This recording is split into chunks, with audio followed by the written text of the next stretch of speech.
हाँ जी, इसमें receipt and payment account ये मैंने इसमें ये इसीलिए बनाई है कि एक तरह से ये पेमेंट अकाउंट है जिसके अंदर कैश ऐड होता जाएगा विदाउट एनी डिस्टिंक्शन, किस पीरियड का है, किस रेवेन्यू नेचर का है या कैपिटल नेचर का है। कैश आया तो आप उसमें ऐड करते जा रहे हो, कैश गया तो आप उसमें से लेस करते जा रहे हो। फाइनली इसमें जो बैलेंस बचेगा वो आपका नेक्स्ट पीरियड में ट्रांसफ़र हो जाएगा, यानी नेक्स्ट ईयर में ट्रांसफ़र हो जाएगा। ठीक है, तो ये हो गया एक्चुअल कैश रिसीप्ट बेसिस पर ये बनाया जाता है। अब हम इसमें करेंगे, ये आपको देखो एक एग्जांपल भी दे दिया हमने रिसीप्ट एंड पेमेंट्स का, कि ये आपको जस्ट एक from the following particulars relating to silver point prepare receipt and payment account. बस ये एक नॉर्मल दिया हुआ है, जैसे ओपनिंग कैश बैलेंस है, ठीक है, आपको ओपनिंग बैंक बैलेंस दे रखा है। देखो इसमें इन्होंने क्या किया है, सब्सक्रिप्शन कलेक्ट हुई है, लेकिन इसमें इन्होंने पीरियड अलग अलग बांट दिए हैं।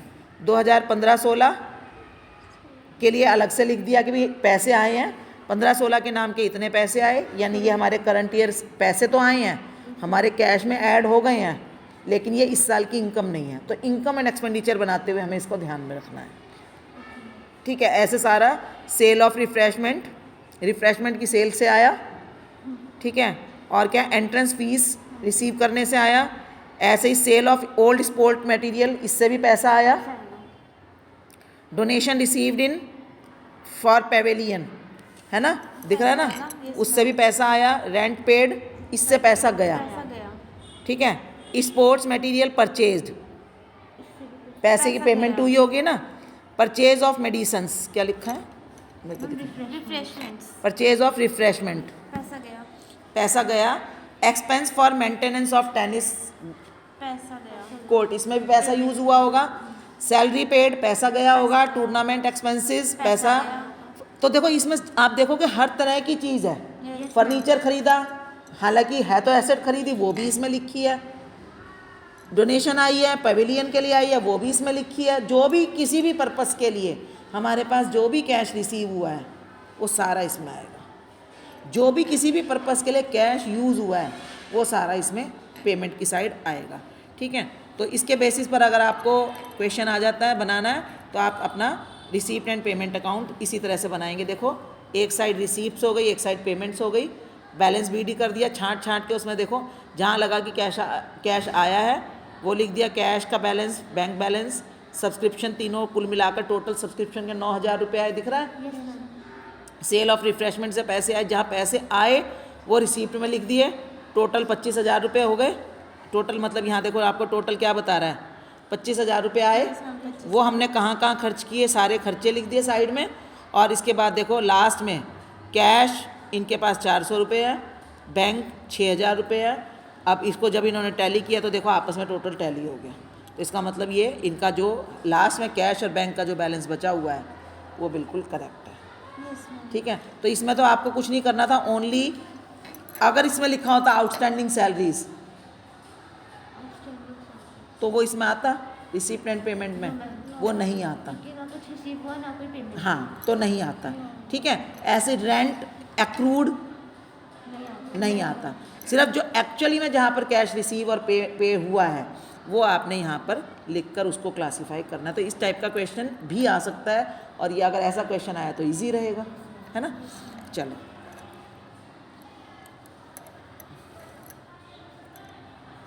हाँ जी, अब एक चीज़ ये आपने वैसे 11th में भी की हुई है, आप इकोनॉमिक्स में भी बहुत पढ़ते हो, इकोनॉमिक्स में भी ये कंसेप्ट मुझे पता है। Difference between revenue receipts and capital receipts, बताओ आपने कुछ है इसका आइडिया, क्या होता है? मैम रेवेन्यू मतलब जो एक तरह से प्रॉफिट मतलब मंथली जैसे होता रहता है हमें, और कैपिटल जो मतलब लॉन्ग टाइम का होता है। यस मैम, मतलब ऐसी रिसीप्ट जो देखो cash received against the stock sold, services given और अगेंस्ट एन एग्रीमेंट। देखो इसमें इस केस में एग्रीमेंट के अगेंस्ट पैसा आएगा। देखो हम जो मेंबर्स हैं वो हमें सब्सक्रिप्शन दे रहे हैं, अब ना तो हम उन्हें कोई सामान बेच रहे हैं ना हम उन्हें सर्विस दे रहे हैं, लेकिन उन्होंने एग्रीमेंट किया है कि हम आपके मेंबर बन रहे हैं तो हम आपको पैसे देंगे। ठीक है, तो जो कैश ऐसे हमें मिला है किसी एग्रीमेंट के अगेंस्ट, किसी भी रीज़न का एग्रीमेंट हो सकता है वो, या हमने उनको सामान बेचा है या हमने उनको कोई सर्विस दी है। एक्चुअली में तो वो जब हमारे मेंबर बन रहे हैं तो वो सर्विसेज लेने के लिए ही, चाहे वो सोशल सर्विस करना उनका मोटिव हो, तो भी उनको एक सेटिस्फैक्शन तो मिल ही रही है ना, तभी तो वो मेंबर बने। तो उनसे जो भी पैसा हमें मिला वो रेवेन्यू रिसीप्ट है, पहली पहचान। ठीक है, दूसरी पहचान क्या है इसकी? Which neither increase liability nor assets. देखो हमारे पास जो पैसा आता है, पैसे आने के 3 सोर्स होते हैं। ठीक है, मान लो आपको 10,000 रुपये चाहिए, वो कैसे आ सकते हैं? या तो तुम कोई काम करो करंट में और उससे पैसे कलेक्ट करो, वो तो आपकी हो गई रेगुलर इनकम, रेवेन्यू रिसीप्ट। ठीक है, आपको मान लो 10,000 रुपये चाहिए और आपने कोई भी काम करके अपनी सर्विसेज देकर या कोई सामान बेचकर, सामान मतलब वैसा रेगुलर का सामान लाए और बेच दिया, ठीक है, ट्रेडिंग की करके इनकम कलेक्ट की, वो आपकी होगी रेवेन्यू इनकम। या आपके पास पैसा लेने का दूसरा तरीका क्या है? आप अपनी कोई एसेट बेच दो, वो कैपिटल रिसीप्ट हो जाएगी, एसेट बेच दी। ठीक है, या आप किसी से लोन ले लो, ये भी कैपिटल रिसीप्ट है। ठीक है, तो हमारे पास 3 तरीके से पैसा आ सकता है, आइदर थ्रू इनकम और थ्रू सेल ऑफ एसेट और थ्रू इंक्रीज ऑफ लायबिलिटी। तो अब यहाँ पर इन्होंने कहा है कि which neither increases liability nor decreases asset, कि ना तो उसके कारण आपकी लायबिलिटी बढ़े ना आपकी एसेट कम हो, उसके कारण और इसके अलावा अगर कोई पैसा आपके पास किसी भी रीज़न से आया तो हम उसको रेवेन्यू रिसीप्ट लेंगे। एक तो पहचान ये वाली हो गई, एक ही हो गई। ठीक है, ये इसलिए ज़रूरी है ताकि आप जब मैं रिसीप्ट एंड पेमेंट से इनकम अकाउंट बनाओ तो आपको मैं कहूँगी कि रिसीप्ट एंड पेमेंट से ओनली रेवेन्यू रिसीप्ट आपको इनकम में ले जानी है, तो आपको पहचान होनी चाहिए कि ये तो रेवेन्यू रिसीप्ट है या नहीं है। कई बार अनयूजुअल आइटम, एक तो होती है नॉर्मल रूटीन में आप रोज़ करते हो क्वेश्चन, एक ऐसी आइटम आ गई जो आपने कभी नहीं की, तो कैसे करोगे कि उसको मैं इनकम में लेके जाऊँ या ना लेके जाऊँ? नेचर पहचानोगे आप, इसलिए आपको नेचर को पहचानना बहुत ज़रूरी है। ठीक है, इसके बाद और देखो इसकी पहचान क्या है? आर रेकरिंग नेचर, रेकरिंग मतलब बार बार होने वाली। ठीक है, जबकि एसेट को बेचना या लोन लेकर पैसा लेना वो कैजुअल होती है, यानी कभी कभी होता है। रेकरिंग मतलब एक पर्टिकुलर टाइम पीरियड पर लगातार होती रहती है। ठीक है, और देखो can be claimed as right. अब ये मैं स्पेशली लाइन डाली है मैंने because we are doing subscription accounting, कि अगर आपको एग्रीमेंट हो गया है कि हम पैसे देंगे, ठीक है, तो आप फिर उसको एज अ राइट क्लेम कर सकते हो। जैसे डोनेशन है, ठीक है, उसको आप, उसके अंदर ये फीचर ये है कि डोनेशन आप क्लेम नहीं कर सकते, लेकिन सब्सक्रिप्शन को आप क्लेम कर सकते हो कि भाई आपकी सब्सक्रिप्शन ड्यू हो गई, आप दीजिए, तो इसको आप क्लेम भी कर सकते हो। ठीक है, और इसके अलावा एग्जाम्पल है इसके, जैसे subscription, donation general, entrance fees. हालांकि जो ये can be claimed as right हर एक में नहीं अप्लाई होगा, बट मैंने स्पेसिफिकली आपको सब्सक्रिप्शन समझाने के लिए बताया कि ये रेवेन्यू नेचर है। डोनेशन जनरल, ठीक है, एग्जाम्पल आपको दिख रहे हैं, सब्सक्रिप्शन हो गई, दिख रहे हैं? दिख रहे हैं आपको? डोनेशन, एंट्रेंस फीस पर खास ध्यान देना, क्योंकि इसमें बड़ा कन्फ्यूज़न चलता है कि एंट्रेंस फीस को हम कैपिटल माने, नेचर की माने या रेवेन्यू नेचर की माने। तो लेकिन ये हमें स्पेसिफिकली बताया गया है कि अगर क्वेश्चन में कहाँ है एंट्रेंस फीस को कैपिटल नेचर का मानना है तो ही मानोगे, नहीं तो रेवेन्यू नेचर। एंट्रेंस फीस समझ ना कि कोई, हाँ, इंटरेस्ट रिसीव्ड, ठीक है, सेल ऑफ ओल्ड न्यूज़पेपर या कोई ओल्ड इक्विपमेंट बेचे, रेंट रिसीव्ड एट्सेट्रा, ये सब हमारी रेवेन्यू नेचर की रिसीप्ट्स हैं। ठीक है, अब हम बात करेंगे कैपिटल नेचर की receipts. Cash received either by selling और disposal of an old asset, कोई एसेट जो आप बेचकर पैसा कलेक्ट करते हो, एसेट बेच दी, चाहे फर्नीचर बेचा, चाहे बिल्डिंग बेची, चाहे ज्वेलरी बेची, चाहे व्हीकल बेचा, कोई भी एसेट, ठीक है, गुडविल बेची, चाहे वो अगर एक किसी उसमें होता है, जैसे मान लो प्रॉफिट ऑर्गेनाइजेशन में, क्योंकि ये तो नेचर तो सभी पर चलेगा ना, चाहे वो प्रॉफिट हो या नॉन प्रॉफिट, कोई भी एसेट बेचकर अगर हमें पैसा इकट्ठा होता है तो उसको हम कैपिटल रिसीप्ट बोलते हैं। समझ गए? या मतलब मैम या तो लाइबिलिटी इंक्रीज हो या फिर एसेट डिक्रीज हो। हाँ, ये कंसेप्ट आपका चलता है ना, इकोनॉमिक्स में भी तो बोलते हैं ना, ये वही कंसेप्ट है यहाँ पर। ठीक है, कि अगर एसेट डिक्रीज होकर आपको पैसा मिला है तो कैपिटल रिसीव्ड है, लायबिलिटी इंक्रीज होकर पैसा मिला है तो वो कैपिटल रिसीव्ड है, तो वो इनकम का पार्ट नहीं होगा। हाँ, उसके ऊपर अगर एसेट बेचने के कारण प्रॉफिट भी हुआ है तो वो प्रॉफिट इनकम माना जाएगा, प्रॉफिट रेवेन्यू रिसिप्ट्स में वो revenue only part of profit. जैसे मान लो फर्नीचर था 10,000 का, वो आपका 12,000 में बिक गया, तो पूरी 12,000 इनकम नहीं है, 2,000 रुपये उसकी इनकम है। कैपिटल फर्नीचर था 10,000 का, बिका 6,000 में, तो 6,000 रुपये आपकी रेवेन्यू रिसीप्ट नहीं है, 6,000 रुपये कैपिटल रिसीप्ट है, लेकिन जो उसका गैप है, जो 4,000 का एक्स्ट्रा गैप है, वो रेवेन्यू एक्सपेंस है। समझ गए? एसेट्स का केस। तो कैश रिसीव्ड, लेकिन जो कैश मिला एक्चुअली में वो आपकी कैपिटल रिसीप्ट है। Cash not to be can not be claimed as right. ठीक है, एसेट बेचोगे तो मिलेगा, नहीं तो आप इसको कैपिटल रिसीप्ट को क्लेम नहीं कर सकते। हालांकि ये पॉइंट थोड़ा मैंने अपने आप ही इसमें ऐड किया है। Is of casual nature, casual समझ रहे हो, कभी कभी होगा, रेगुलरली नहीं होगा। ठीक है, कैजुअल नेचर का है। Same type of receipt is not done every year. ठीक है, आपको कभी कोई एसेट बेचकर हो सकता है, कभी कोई। एग्जाम्पल देखो, लाइफ मेंबरशिप फीस को आपने हमेशा कैपिटल रिसीप्ट मानना है, ये हमारा बोला गया। हालांकि कई बार इस पर भी डिस्प्यूट होता है कि कुछ बुक्स कहती हैं, लेकिन हमारे यहाँ जो है CBSE सिलेबस में इसको कैपिटल रिसीप्ट ही मानने के लिए बोला गया है। ठीक है, कुछ लोग कहते हैं लाइफ मेंबरशिप फ़ीस हर साल होती है, कभी कोई देता है कभी कोई देता है, तो इसको रेवेन्यू माना जाए, आपने कैपिटल ही मानना है। एंडोमेंट फंड्स मिलते हैं, ये फंड्स बने होते हैं। टूर्नामेंट फंड, ये टूर्नामेंट फंड मतलब स्पेसिफिक कोई भी फंड, कोई भी डोनेशन स्पेसिफिक पर्पस के लिए अगर आपको मिली है तो वो कैपिटल रिसीप्ट ही मानी जाएगी।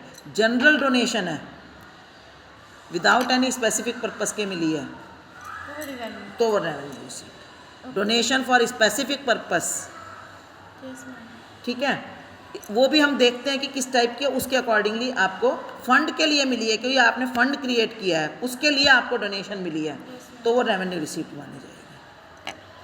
ठीक है, चलिए अब ऐसी रेवेन्यू पेमेंट की बात होगी। रेवेन्यू पेमेंट में देखो, cash payment against the goods purchase और services taken during the current period. ठीक है, इसके बाद विच कॉज नीदर डिक्रीज, भाई आप पेमेंट करोगे तो क्या होगा, या तो आपकी लायबिलिटी कम होनी चाहिए, आपने लोन पे कर दिया, ठीक है, या आपने कोई एसेट खरीदी हो, तो ना एसेट खरीदी हो ना लायबिलिटी कम हुई हो तो। इसके बाद आर रेकरिंग नेचर, ये भी बार बार होते हैं, सेम उसी का अपोजिट है। और can be claimed by the others as right, ठीक है, उसको वो क्लेम कर सकते हैं। Cash paid either to purchase of an asset, capital payment. ठीक है, इसके बाद और टू पे ऑफ अ लायबिलिटी, आपने कोई अपना लोन पे ऑफ कर दिया, कोई भी लोन, चाहे वो लंबा हो, लॉन्ग टर्म हो या शॉर्ट टर्म हो, पिछले साल का की कोई लायबिलिटी इस साल अगर पे हो रही है तो वो कैपिटल पेमेंट है। Can not be claimed as right और is casual nature, means same type of payment is not done every year. ठीक है, चलिए, सेम जो पेमेंट है वो बार बार नहीं करोगे। अब इनकम एंड एक्सपेंडिचर अकाउंट, ठीक है, ये प्रॉफिट एंड लॉस अकाउंट की तरह से है, एक्रूअल बेसिस पर बनाया जाता है, रिसीप्ट एंड पेमेंट के बेसिस पर होता है। Only revenue receipt and payment are transferred, ये इसमें खास बात है, आपने रिसीप्ट एंड पेमेंट अकाउंट में से रेवेन्यू रिसीप्ट्स एंड पेमेंट्स को ही यहाँ पर ट्रांसफ़र करना है। मेन बात ये है, इतनी जो हमने पढ़ी ना रेवेन्यू और कैपिटल अलग अलग की, ताकि आपको अगर देखो जो रोज़मर्रा के आइटम है वो तो कर लोगे आप, क्वेश्चन में क्या होता है कई बार बहुत डिफरेंट आ जाती है जो आपने नहीं देखी अपनी प्रैक्टिस में, तो उसको आपने पहचानना है कि ओनली रेवेन्यू रिसीप्ट को आपने इनकम मानना है, ओनली रेवेन्यू पेमेंट को आपने एक्सपेंडिचर मानना है। प्रिपेयर्ड ऑन एक्रूअल बेसिस बता दिया, वो कैश बेसिस पर, रियल बेसिस पर था कि रियल में कैश आया तो लिखोगे, यहाँ पर आपको रियल आया या आपका भी आउटस्टैंडिंग है या आपको एडवांस में मिल गया, आपको मेन चीज़ होगी कि आपका वो अमाउंट आपने जो ऑनरशिप ट्रांसफ़र की है या आपने जो सर्विसेज ऑफ़र की हैं वो कब की हैं, उस पर डिपेंड करेगा पीरियड ऑफ सर्विसेज या period of ownership. So income earn but not received during the year is also adjusted. ठीक है ना, एक तो इनकम रिसीव कर लिया वो तो है ही है, साथ में जो इनकम हमने रिसीव नहीं की है वो भी इसके अंदर ऐड होगी। अर्न कर लिया, अर्न कब कर लेते हैं हम इनकम? इनकम कब अर्न की जाती है बताओ? हम जब या तो एसेट्स बेचते हैं।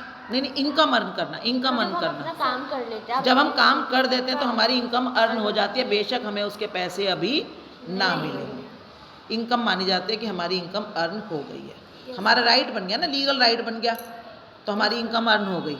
उस पैसे तभी मिल गए तो बहुत अच्छी बात है, नहीं मिले, मिलेंगे अगले टाइम पीरियड में, अगले महीने, तो भी हम कहेंगे मान लो हमें सैलरी इस वक्त इस महीने काम करके सैलरी मुझे मान लो अप्रैल में मिलती है, तो मैं क्या कहूँगी कि सैलरी मेरी मार्च की है, मिली अप्रैल में है। और मैम अगर जैसे हमारे पास एडवांस है, जैसे हमारे पास एडवांस फैब में आ गया और हमारा काम मार्च का है, तो उसी ईयर में हो रहा है ना, उसी फाइनेंशियल ईयर में हो रहा है, तो कोई प्रॉब्लम नहीं है। प्रॉब्लम ये फाइनेंशियल अकाउंट बनाते हुए आती है कि हमें 31 मार्च से पहले या बाद में देखना है।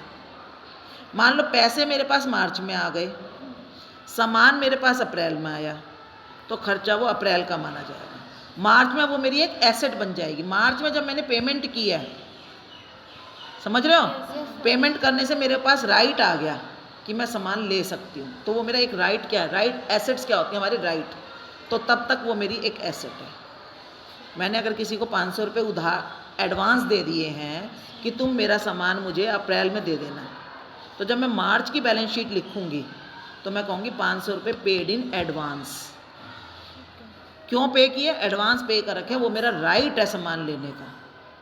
जब अप्रैल में मेरा सामान आएगा, मान लो सामान आया 4500 रुपये का, मैं उसे 4000 रुपये पे करूँगी, तो मेरी पेमेंट तो दिखाएगी payment made for purchasing medicine 4000, मैं उसमें लिखूँगी 500 और। यही चीज़ इसके अंदर खास है, ये आपने उसमें भी किया है, ये तो बिजनेस ऑर्गेनाइजेशन में भी ऐसे ही होता है। आप लोग करते थे एडजस्टमेंट, है ना, आउटस्टैंडिंग सैलरीज की, आउटस्टैंडिंग इलेक्ट्रिसिटी बिल, ये वही है। Outstanding expenses are also added to cash paid expenses. ठीक है, चलो जी, इसका आप देखो, रिसीप्ट एंड पेमेंट अकाउंट आपको दे रखा है ना। अब देखो इसमें से कैसे ट्रांसफ़र होएगा।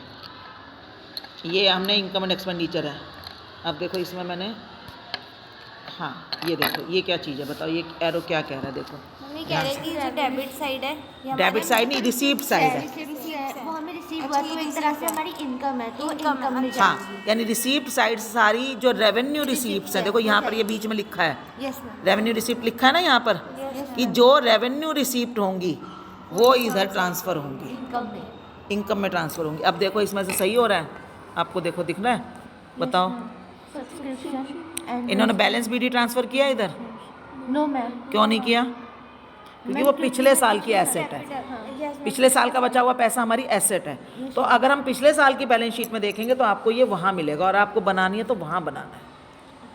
ठीक है, और देखो बैलेंस बीडी नहीं किया, कैश इन हैंड नहीं किया, सब्सक्रिप्शंस देखो, सब्सक्रिप्शन किया है, सब्सक्रिप्शन किया हुआ ना, देखो ये रहा, ये रहा। ठीक है, इधर से देखो एंट्रेंस फीस यहाँ किया हुआ है, डोनेशंस, डोनेशंस वर्ड है ना, तो ये जनरल डोनेशन है। डोनेशंस का मतलब है कि नॉर्मल जो डोनेशंस मिलती रही हैं, ठीक है, तो ये जनरल डोनेशंस है। तो जनरल डोनेशन मैंने आपको बताया रेवेन्यू रिसीप्ट है। ठीक है, फिर ये देखो सेल ऑफ इन्वेस्टमेंट। अब ये बताओ, ये एसेट जाकर हमें एसेट बेचनी पड़ी ना, है ना, और इसमें ये नहीं बताया कितनी वैल्यू की एसेट थी, लॉस हुआ या प्रॉफिट हुआ, तो ये 3000 रुपये क्या है हमारी कैपिटल रिसीप्ट है। और ये पिछले साल हमारे पास एसेट थी, इस साल तो बिक गई।